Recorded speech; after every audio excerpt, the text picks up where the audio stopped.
Hello, everyone. Welcome. Welcome to the periodic table of AV technology, which is officially Cyngn's first webinar. So we're very excited. My name's Luke. I'm Cyngn's head of marketing. I just want to make sure you guys can hear me okay. So if you can, there's a little chat box in the lower right-hand corner. If you could just say, I can hear you or hello, I would really appreciate it. Looks like we got some feedback there. Cool. Glad to hear everything is going well. Welcome. So today we have two guests. We have Biao Ma and we have Landen. Biao is the VP of Engineering and the head of autonomy, and Ben is the VP of Business Development. Today, we are going to explore the more than 120 autonomous vehicle elements that Cyngn has developed to bring self-driving capabilities to a variety of industrial domains. So we've distilled these elements into the 80 main ones, which you're going to see on the chart. So first, we'll explore the elements themselves, and then we'll look at how they work together to make businesses more efficient and effective. Okay? But before we dive into that, I just want to share a little bit more about our guests. So Biao has had a career in the autonomy space for 10 years, and he brings engineering expertise to the entire stack from perception, mapping and localization, planning and control, and simulation. Ben started his career in the traditional automotive space. He managed semiconductor product lines for infotainment and ADAS applications. He was then head of product and business development for a deep learning computer vision startup that was acquired by Tesla. Hi guys, sound check. Thanks for popping into the webinar. How's everything going? Hey Luke, happy to be here. Glad to be here. Good, so am I. So the first thing I'd like to do is get an overview of this periodic table that we've built. So this periodic table of AV technology is really going to be the star of the show here today. So Biao, maybe you can give us a little bit of an orientation. What do we have here? Yes, thank you. In recent years of developing generations of autonomous driving systems, there's one key set of questions we have been keep asking ourselves over the time. That is, what are the essential elements makes a advanced autonomous driving system, and what are the under the hood pattern among them? So with this years of effort, today we're very happy to show our periodic table of autonomous driving inspired by the great periodic table of elements. So certain elements are organized in and color encoded in a certain way. We're going to briefly talk about it today. Okay. And so this is a slide I wanted to make because I really wanted to emphasize why the periodic table is useful. So Biao, can you kind of walk us through the four main points that we got here? So first thing first, given the complexity of building, designing, and further improve advanced autonomous driving systems, so there are so many elements that are matter. First, this periodic table helped us get an understanding of the connection, the relationship in and between the groups of the elements. That's number one. Number two, this periodic table help us to spotlight or find the opportunity and think about the next one, either a new one or an enhanced version of current element. We're going to give examples slightly later. The third one is the flow of the data and the flow of the under the hood computation really matter. So we find that you have many different ways to read through this, such as how you get the data from the sensor all the way into the key computation modules with the essential element. So the flow is clear in this table.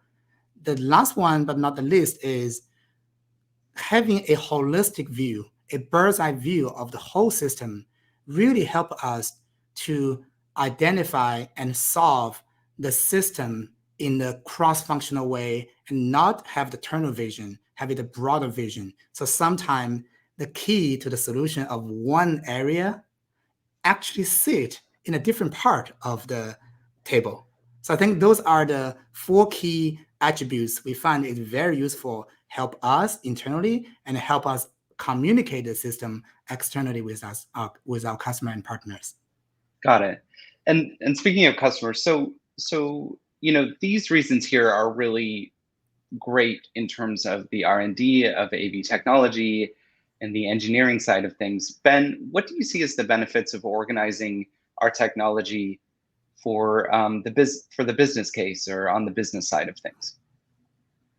We use this framework so that we can lead our solution with the application, as opposed to having a solution that's looking for a problem. So, for example, by having this broad understanding, that can help us to contextualize what it is that we're building and understand down to a level of granularity so that we can start to identify everything from what's the right sensor selection for a given application, what implications does that have as to additional product features that we might need to build in so that we address a unique customer need, or where is there a great opportunity for partnership to springboard our solution for the customer, as opposed to having a built out of the box, hey, can you use this thing in this edicted way sort of approach. And by doing that, we really, it changes how we operate as a company, because it's inherently a different problem to solve for when you look at how do I automate forklifting within this environment versus how do I build a system that under the required circumstances allows me to then go into a forklifting mode, or allows me to go into a picking and placing mode, or allows me to go into a bar scanning mode, or the long list there. And that inherently changes how we work as a development team and how we position value creating solutions to our customers. Well, it sounds like it makes the technology more flexible. Absolutely. Yeah. Okay. So, one of the things we promised about this webinar is that we were really going to dive into the elements here. So we're going to take a few minutes to do that. So here we go. We are going to start on the left, and we are going to work our way through this thing and give you an overview of autonomous vehicle technology that you might never have gotten before. So, Biao, we're in the first section here, the first third, the sensor group. What can you tell us about these elements? The sensor group element are really the essential and the starting point of the journey. Getting different kind of sensor, different modality, we call it different channel of the sensors, well connected, calibrated, synchronized, and helping each other with the different advantages of different sensor really is the starting point. So this calibration and the synchronization part is essential, and it's much harder to do it right than say it. So this group is really essential of the journey. Yeah, and so we have multiple sensors on our vehicles, right? We have LiDAR, we have camera, we have radar. And so the calibration system, those enable us to make sure that all of those are functioning within expected parameters or optimized for the task at hand. Is that the point of the calibration system? So at a high level, each of the sensors have a particular way to perform the maximum of the advantage. So have it well calibrated and synchronized, particularly in timing, given the flexibility and the combined strengths of different sensors, such as you have different FOV, certain sensors have the first and direct measurement of distance, and some are very rich in the information provided in the first hand, such as combining LiDAR and camera is a great example. So having them all working together while the actors around the ego vehicle are moving and you are also moving, that will be a key. Got it. Okay. So that is the first group. That's the sensor group. one of the other things I just want to mention here about this group is that, we talked about flexibility a moment ago, right? Any kind of hardware could slot into our technology stack in order to get this done, right? So if we have a need for a different type of LiDAR with different capabilities, all of the elements that we've built here would continue to work regardless of which hardware we chose to use for a particular deployment. So once information comes to the vehicle via the sensors, then we send that information to this next category. And so this category is the perception, mapping, and localization group. We have these two columns here. Biao, what can you tell us about these? This group is really answering the question of where the ego vehicle, I'm referring to where am I, is the ego vehicle, the self-driving vehicle itself, and what's around me. You can see here, there are key elements we identified, including the 3D detection with the classification, and the 3D detection based on the existence of the surrounding actors, and also 2D, 3D tracking, 2D, 3D association, the matching and the fusion, and also the diagnostic in this perception system. At the same time, being able to accurately localize the system is also essential. So you can see here the elements are such as the offline generating of the map for localizer, and also the online service of that. One key item sit here and will benefit a lot downstream is the semantic layer.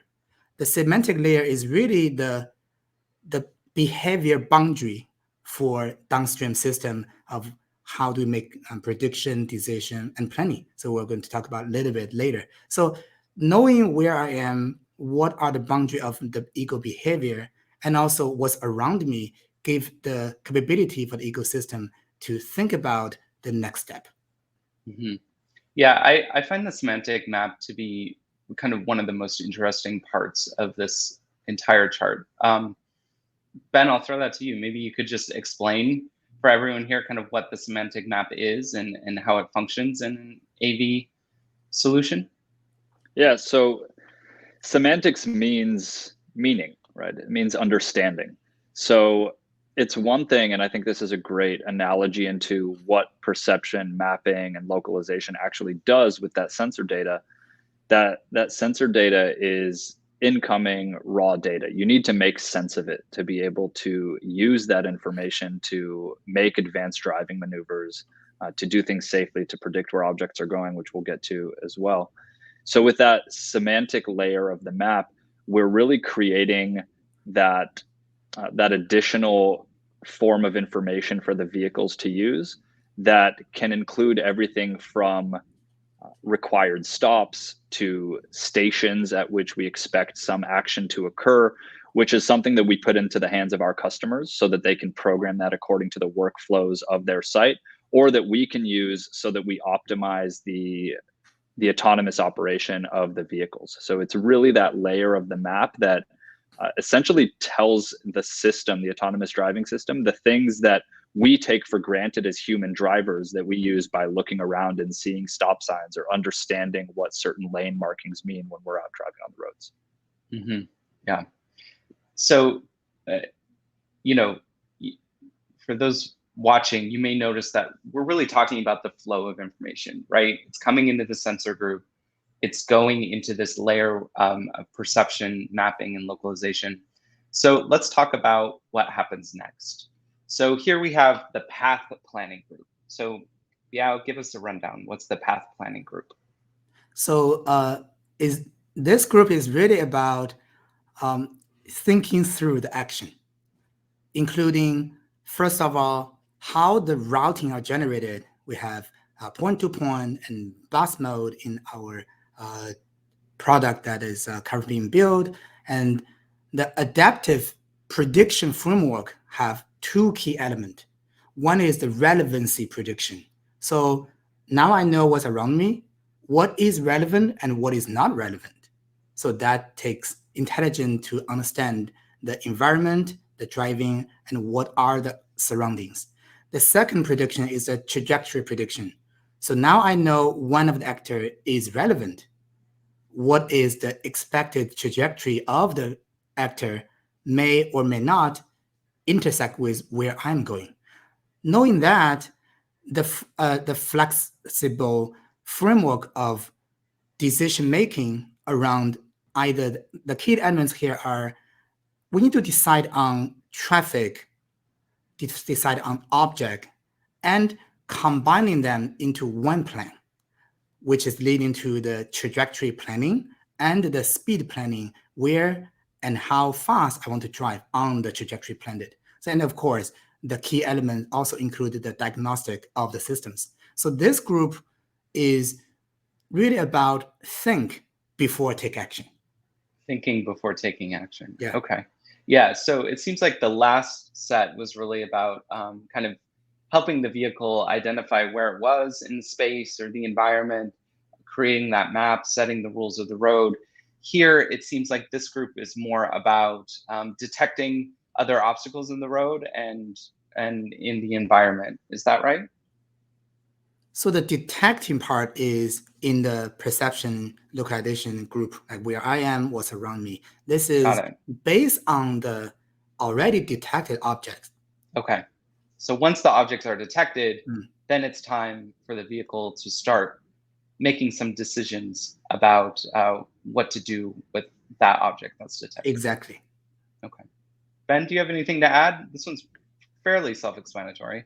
Yeah, the thing that I would add to this is that this is really the step in that flow of information. It's far enough downstream that this is really the culmination of what enables us to build a superhuman capable system, essentially. So if you look at the very simple bins, you have essentially subhuman capability, which is like a little robot that can drive around until something's close enough to it that it has to stop, or it can only follow a magnetic track or something along those lines. Then we have human capability, which we all know very well because we're humans and most of us drive almost every day, and we know the capabilities and limitations there. And then this is where we really jump up into that superhuman type of capability. So now the culmination of being able to detect hundreds of objects per second is achieved in this decision making and path planning process that humans simply can't do, which might include planning out a potential 1,000 candidates for paths in a second. So we as humans, we're either going to stop and go in our lane, slam the brakes, or hey, I think I can go to the right lane, or I think I can go to the left lane. We're planning at a granularity of thousands of paths. We're looking at what happens if I move 1 centimeter in this direction and then that direction, and what's the cost function associated with that, and how does that impact how efficiently I want to get from where I am now to my planned destination. And we can do that just at orders of magnitude faster and with more granularity than humans. And so this is really where all of that comes together and creates a system that can do things that humans simply can't do with vehicles. Okay. Let's move forward to the control group. Yeah, what's the control group? The control group is really the key element, make the execution of the plan, and not only do it once for one platform, for one vehicle.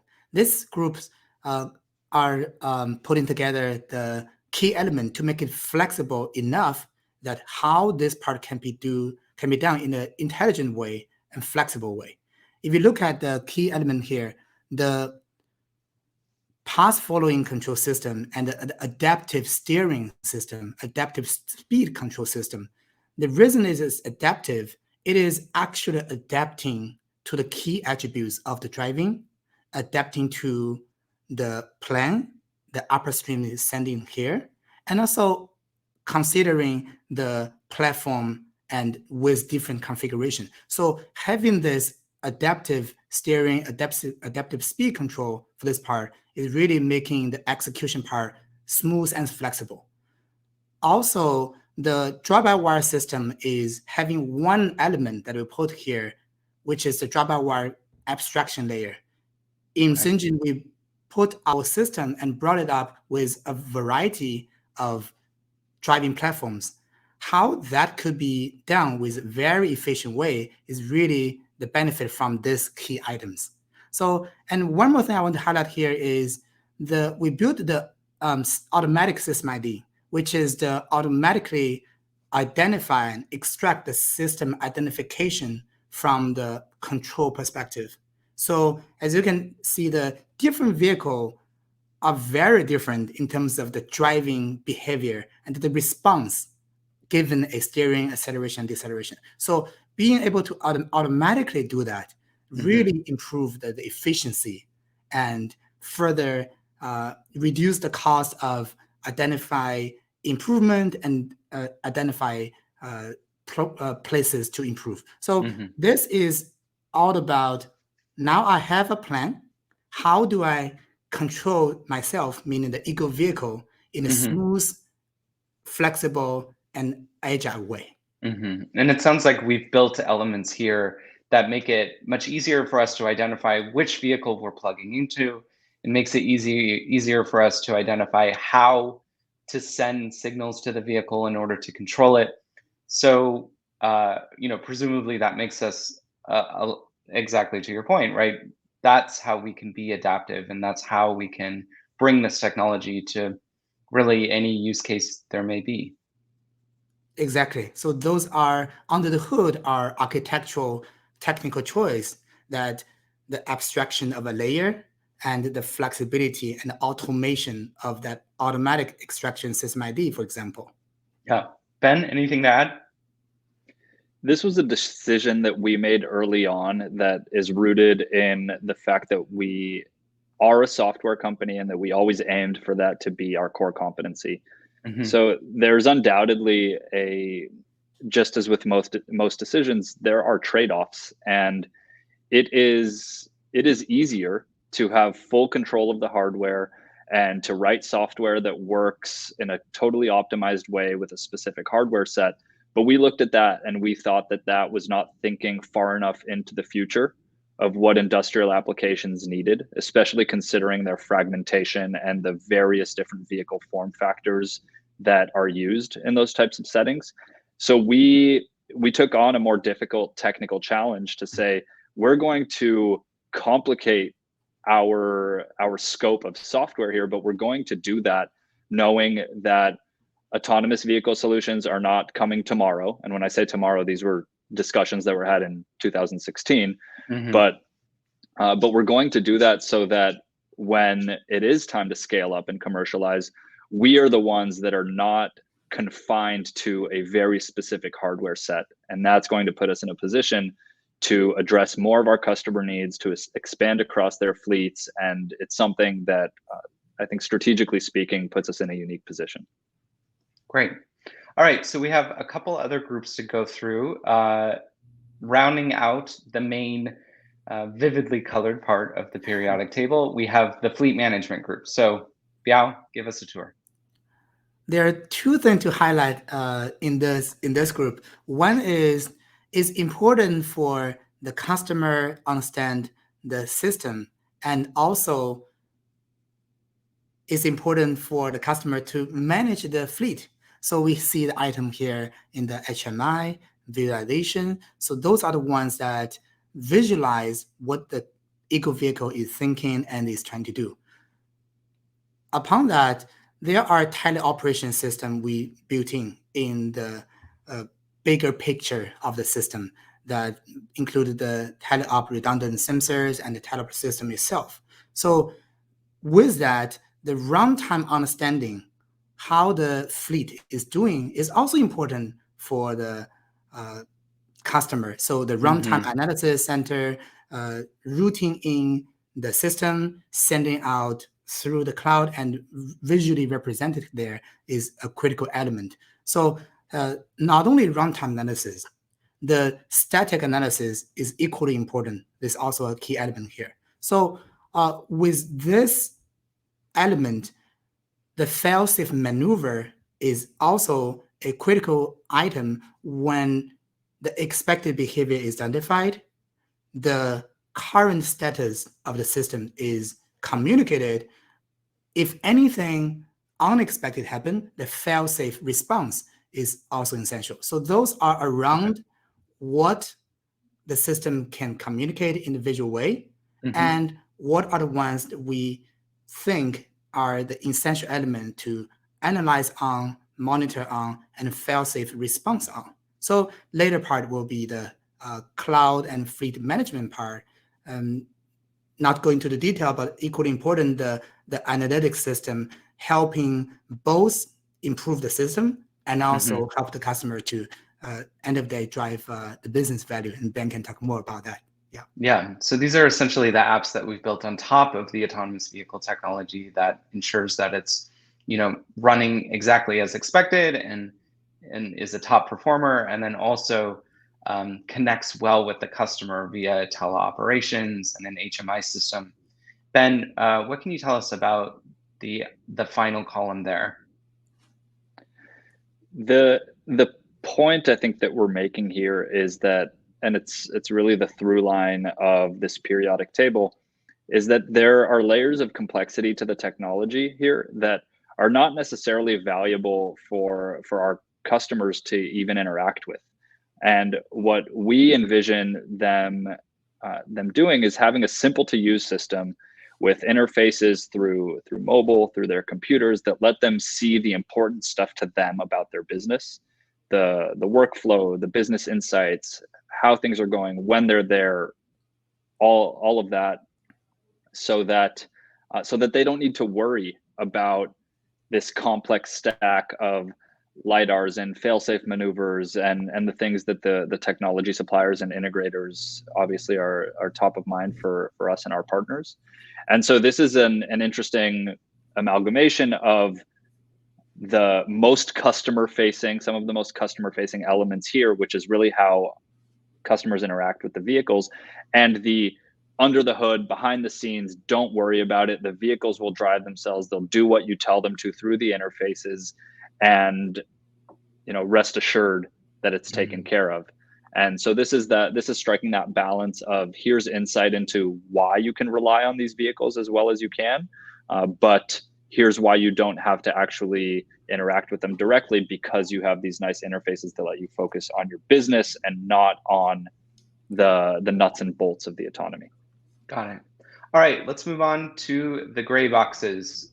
This is our final group. So we have safety and simulation here. So Biao?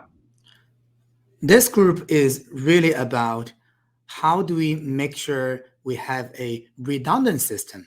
If anything we talk about above is having unexpected behavior.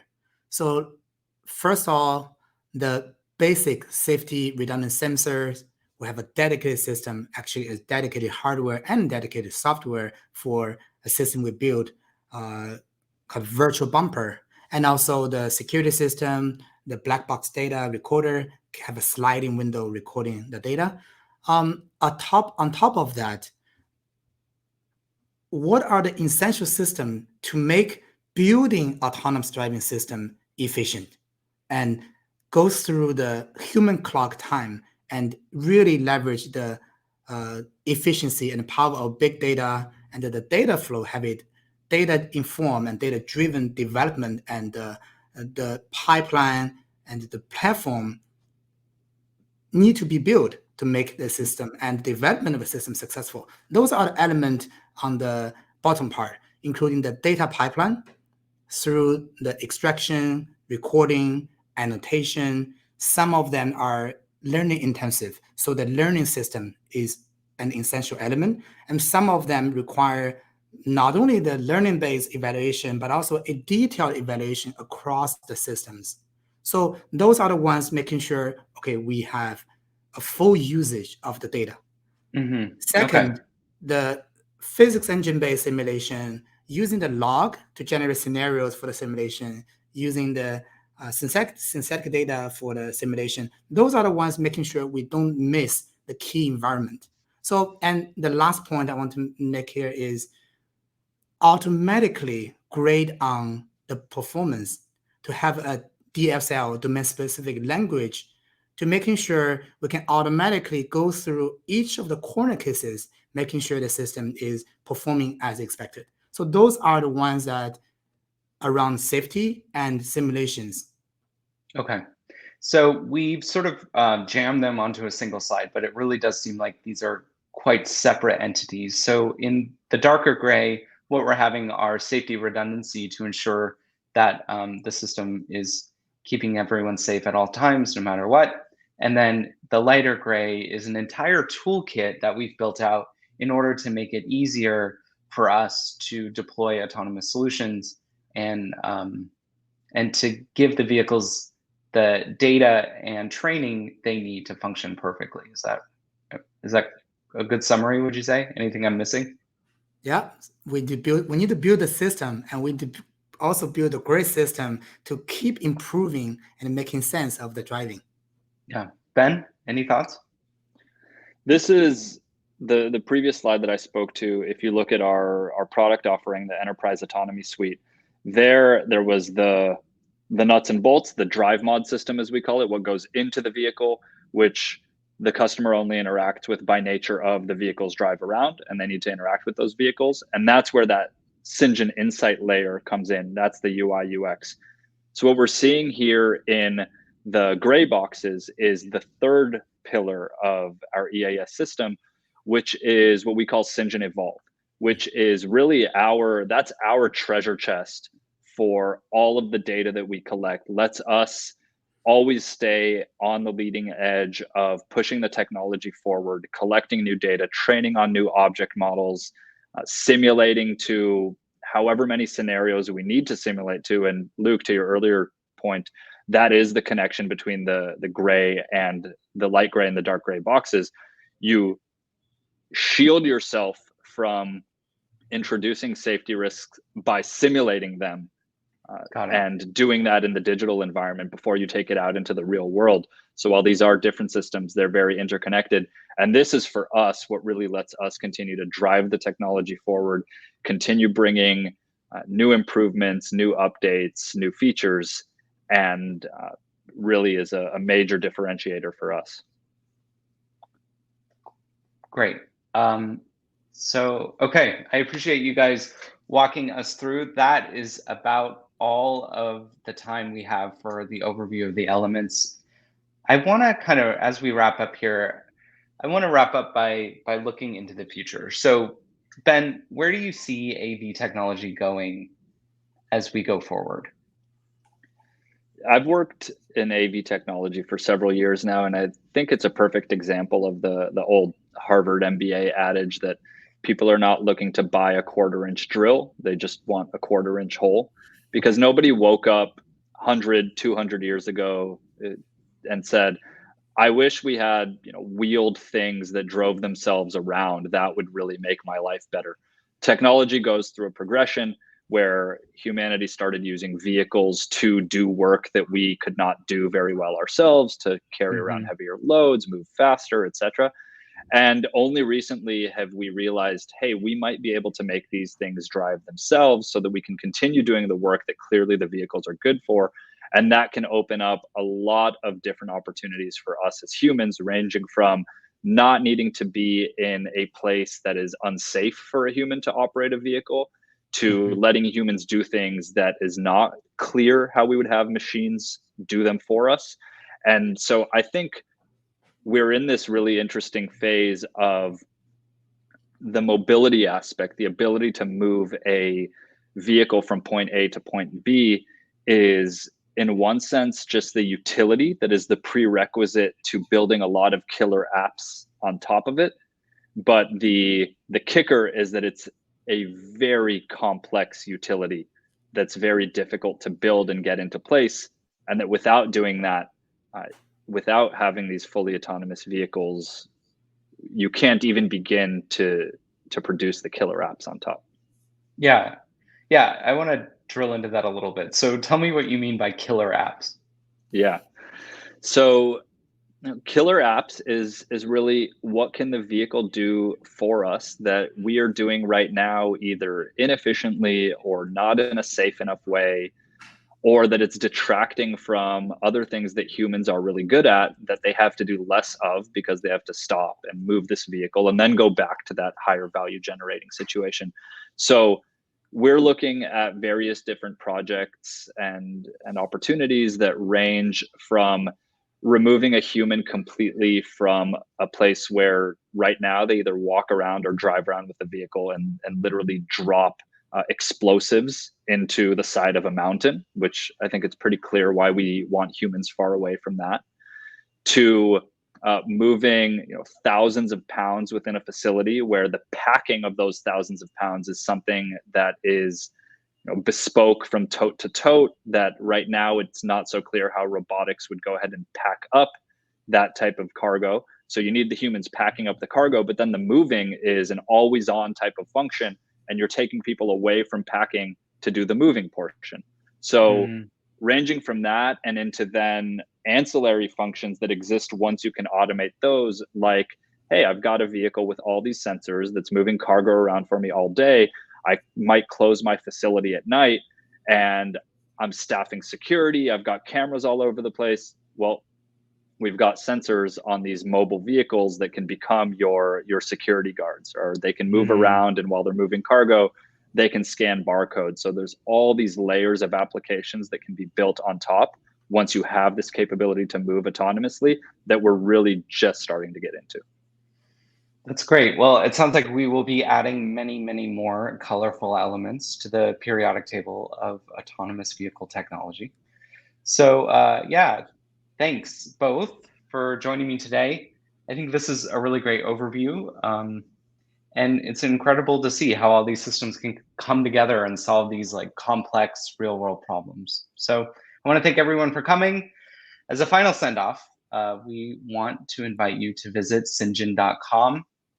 And after this webinar, we are going to email you a PDF copy of the periodic table so you can dive into it and take a look at all of the elements that we've built. Finally, I encourage you to reach out to us. So if you're curious about bringing this technology to your organization, or want to get involved in our motivated and energetic team, or just want to learn more about us, please reach out. Please visit cyngn.com. Have a great day, and I'll see you all later. Thanks, everyone. Thank you. Bye-bye. Bye.